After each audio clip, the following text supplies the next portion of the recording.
जय श्री राम। तो आशा करता हूँ कि आप सभी को श्री रामचंद्र जी की कृपा भरपूर मिल रही होगी और अभी आप सभी लोग कुशल से होंगे।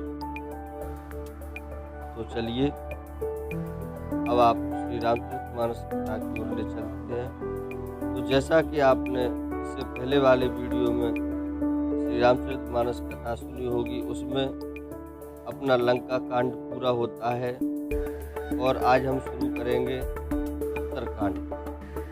तो उत्तरकांड में आपको सुनने को मिलेगा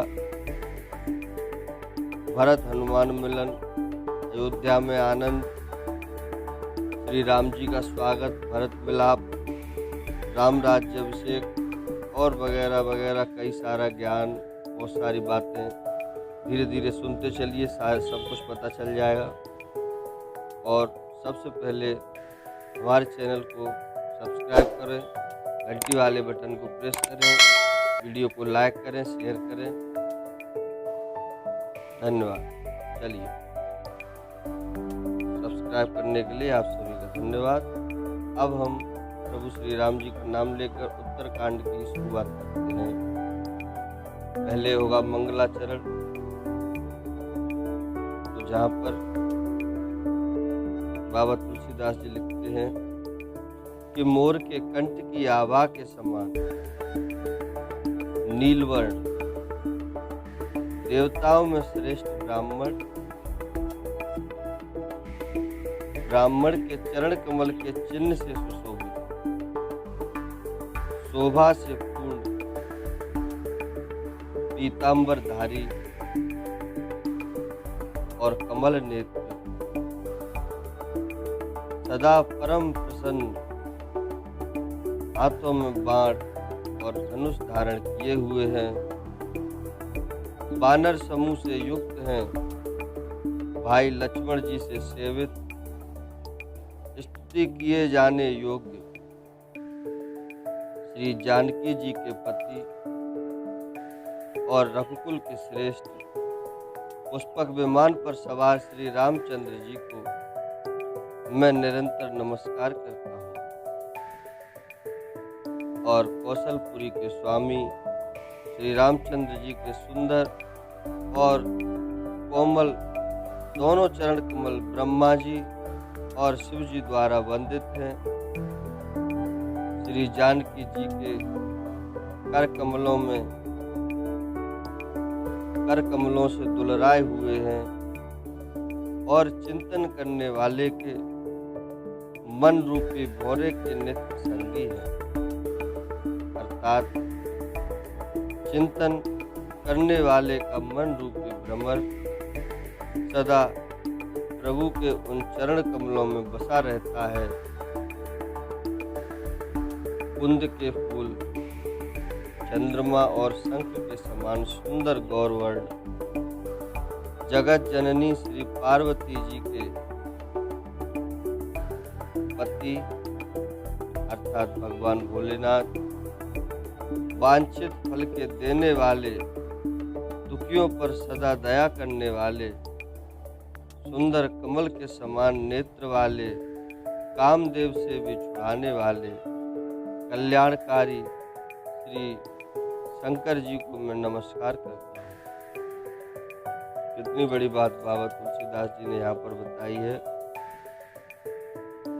कि अगर कोई कामदेव से अपना पीछा छुड़ाना चाहे तो वो भगवान शंकर जी से प्रार्थना करे, उनसे विनय करे। अब श्री राम जी के लौटने की अवधि का एक ही दिन बाकी रह गया, अतएव नगर के लोग बहुत आतुर हो रहे हैं। राम के वियोग में दुबले हुए स्त्री पुरुष जहाँ तहाँ सोच कर रहे हैं कि क्या बात है, श्री राम जी आए नहीं। इतने में ही सब सुंदर शकुन होने लगे और सबके मन प्रसन्न भी हो गए। नगर भी चारों ओर से रमणीक हो गया, मानो ये सब के सब चिन्ह प्रभु के आगमन को जना रहे। कौशल्या आदि सब माताओं के मन में ऐसा आनंद हो रहा है जैसे अभी कोई कहना ही चाहता है कि सीता जी और लक्ष्मण जी सहित प्रभु श्री रामचंद्र जी आ गए। भरत जी की दाहिनी आंख और दाहिनी भुजा बार बार फड़क रही है। इसे शुभ शगुन जानकर उनके मन में अत्यंत हर्ष हुआ और वे विचार करने लगे। प्राणों की आधार रूप अवधि का एक ही दिन शेष रह गया। यह सोचते ही भरत जी के मन में अपार दुख हुआ। क्या कारण हुआ कि नाथ नहीं आए? प्रभु ने कुटिल जानकर मुझे कहीं बुला तो नहीं दिया? भरत जी मन में तरह तरह के विचार कर रहे हैं। हा लक्ष्मण, बड़े धन्य एवं बड़भागी हैं जो श्री रामचंद्र जी के चरणारविंद के प्रेमी हैं, अर्थात उनसे अलग नहीं हुए। मुझे तो प्रभु ने कपटी और कुटिल पहचान लिया, इसी से नाथ ने मुझे साथ नहीं लिया। बात भी ठीक ही है, क्योंकि यदि प्रभु मेरी करनी पर ध्यान दें तो 100 करोड़ कल्पों तक भी मेरा छुटकारा नहीं हो सकता। परंतु आशा इतनी है कि प्रभु सेवक का अवगुण कभी नहीं मानते। वे दीन बंधु हैं और अत्यंत ही कोमल स्वभाव के हैं। अतएव मेरे हृदय में ऐसा पक्का भरोसा है कि प्रभु श्री राम जी अवश्य मिलेंगे, क्योंकि मुझे शकुन बड़े शुभ हो रहे हैं। किंतु अवधि बीत जाने पर यदि मेरे प्राण रह गए तो जगत में मेरे समान नीच और कोई नहीं होगा। श्री राम जी के विरह समुद्र में भरत जी का मन डूब रहा था। उसी समय पवन पुत्र हनुमान जी ब्राह्मण का रूप धरकर इस प्रकार आ गए मानो उन्हें डूबने से बचाने के लिए कोई नाव आ गई हो। हनुमान जी ने दुर्बल शरीर भरत जी को जटाओं का मुकुट बनाए राम राम रघुपति जपते और कमल के समान नेत्रों से जल बहाते कुश के आसन पर जब बैठा देखा तो उन्हें देखते ही हनुमान जी अत्यंत हर्षित हुए। उनका शरीर पुलकित हो गया और नेत्रों से प्रेम आंसुओं की जलधारा बरसने लगी। मन में बहुत प्रकार से सुख मानकर वे कानों के लिए अमृत के समान वाणी बोले। अब अमृत के समान वाणी बोलने का अर्थ तो यही है कि यहाँ भरत जी अपनी मृत्यु को हाथ पर रखकर बैठे हुए हैं कि अगर प्रभु नहीं आए तो भरत जी का मरना निश्चित है, और मरने से बचाने के लिए हनुमान जी अमृत रूपी वाणी बोलते हैं और ऐसा लगता है जैसे कोई अमृत पा गया हो। इस प्रकार भरत जी प्रसन्न हो जाते हैं। तो हनुमान जी क्या कहते हैं कि जिनके विरह में आप दिन रात सोच करते हैं और जिनके गुण समूहों की पंक्तियों को आप निरंतर रटते रहते हैं, वे ही रघुकुल के तिलक, सज्जनों को सुख देने वाले और देवताओं तथा मुनियों के रक्षक श्री राम जी सकुशल आ गए। शत्रु को रण में जीतकर सीता जी और लक्ष्मण जी सहित प्रभु आ रहे हैं। देवता उनका सुंदर यश गा रहे हैं। ऐसे वचन सुनते ही भरत जी को सारे दुख भूल गए, जैसे प्यासा आदमी अमृत पाकर प्यास के दुख को भूल जाए। भरत जी ने पूछा, हे तात, तुम कौन हो और कहाँ से आए हो, जो तुमने मुझको ये परम प्रिय अत्यंत आनंद देने वाले वचन सुनाए। अब हनुमान जी ने कहा, हे कृपा निधान, सुनिए। मैं पवन का पुत्र हूँ और जाति का वानर हूँ। मेरा नाम हनुमान है। मैं दीनों के बंधु श्री रघुनाथ जी का दास हूँ। यह सुनते ही भरत जी उठकर आदरपूर्वक हनुमान जी से गले लगकर मिले। मिलते समय प्रेम हृदय में नहीं समाता। नेत्रों से आनंद और प्रेम के आंसुओं का जल बहने लगा और शरीर पुलकित हो गया। भरत जी ने कहा, हे हनुमान, तुम्हारे दर्शन से मेरे समस्त दुख समाप्त हो गए, दुखों का अंत हो गया। तुम्हारे रूप में आज मुझे प्यारे राम जी ही मिल गए। इसीलिए तो हनुमान जी को संकट मोचन भी कहा जाता है। तो भरत जी ने बार बार कुशल पूछी और कहा, हे भाई सुनो, इस शुभ संवाद के बदले में तुम्हें क्या दूं? इस संदेश के समान जगत में कुछ भी नहीं है। मैंने यह विचार कर देख लिया है। इसलिए हे तात, मैं तुमसे किसी प्रकार का भी ऋण नहीं हो सकता। अब मुझे प्रभु का चरित्र अर्थात उनका हाल सुनाओ कि वो कैसे हैं। तब हनुमान जी ने भरत जी के चरणों में मस्तक नवाकर श्री रघुनाथ जी की सारी गुणगाथा कही। भरत जी ने पूछा, हे हनुमान, कहो कृपालु स्वामी श्री रामचंद्र जी कभी मुझे दास की तरह याद भी करते हैं? रघुवंश के भूषण श्री राम जी क्या कभी अपने दास की भांति मेरा स्मरण करते रहे हैं? भरत जी के अत्यंत नम्र वचन सुनकर हनुमान जी पुलकित शरीर होकर उनके चरणों पर गिर पड़े और मन में विचारने लगे कि जो चराचर के स्वामी हैं वे श्री रघुवीर अपने श्री मुख से जिनके गुण समूहों का वर्णन करते हैं, वे भरत जी ऐसे विनम्र, परम पवित्र और सद्गुणों के समुद्र क्यों न हो। हनुमान जी ने कहा, हे नाथ, आप श्री राम जी को प्राणों के समान प्रिय हैं। हे तात, मेरा वचन सत्य है। यह सुनकर भरत जी बार बार मिलते हैं और हृदय में हर्ष समाता नहीं है। फिर भरत जी के चरणों में सिर नवाकर हनुमान जी तुरंत ही श्री राम जी के पास लौट गए और जाकर उन्होंने सब कुशल कही। तब प्रभु हर्षित होकर विमान पर चढ़कर चल दिए। इधर भरत जी भी हर्षित होकर अयोध्यापुरी में आ गए और उन्होंने गुरु जी को सब समाचार सुनाया।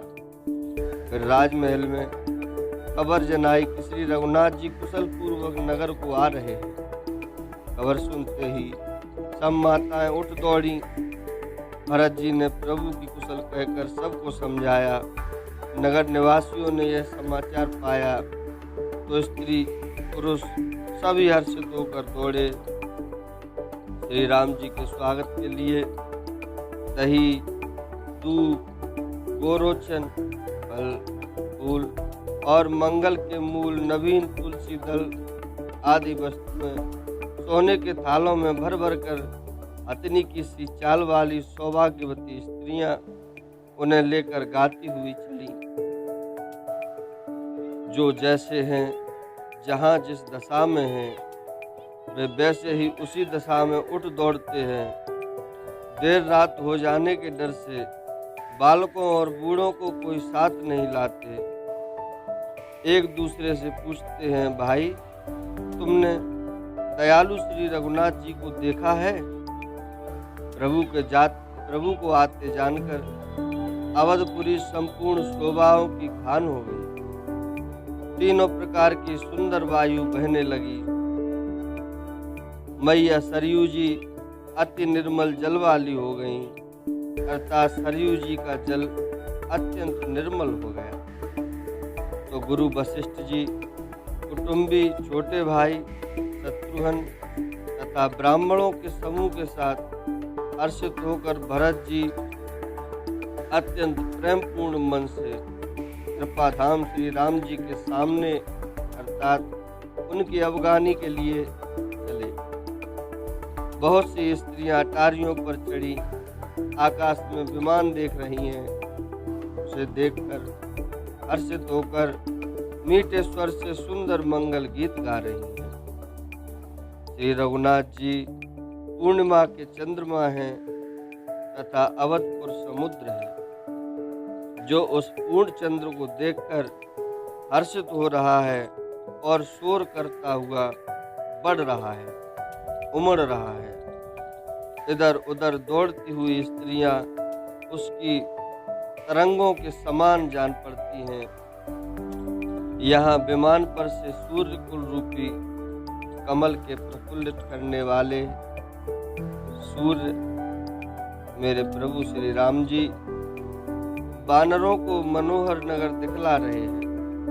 वे कहते हैं, हे सुग्रीव, हे अंगद, हे लंकापति विभीषण, सुनो, यह पुरी पवित्र है और यह देश सुंदर है।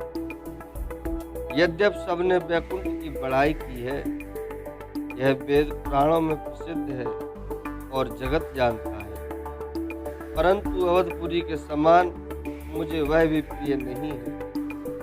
यह बात कोई कोई बिरले ही जानते हैं। यह सुहावनीपुरी मेरी जन्मभूमि है। इसके उत्तर दिशा में जीवों को पवित्र करने वाली सरयू नदी बहती है, जिसमें स्नान करने से मनुष्य बिना ही परिश्रम के मेरे समीप निवास पा जाते हैं। यहाँ के निवासी तो मुझे बहुत ही प्रिय हैं। यह पूरी सुख की राशि और मेरे परम धाम को देने वाली है।